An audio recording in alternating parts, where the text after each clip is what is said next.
पहली बात, मसले का हल वक्त के साथ निकल आता है, इसलिए जरूरत से ज्यादा फिक्र न करें।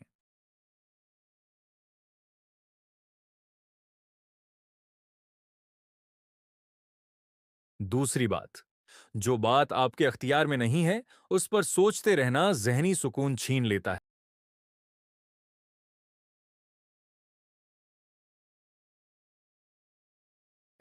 तीसरी बात, हर मुश्किल हमेशा नहीं रहती, वक्त बदलता है और हालात भी बदल जाते हैं।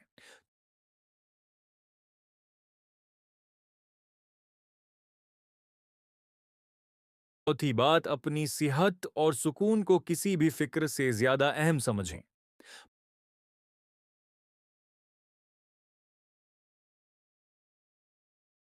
पांचवें बात, अल्लाह पाक पर भरोसा रखें, क्योंकि जब इंसान अपनी फिक्र अल्लाह के हवाले कर देता है तो उसे सुकून मिल जाता है।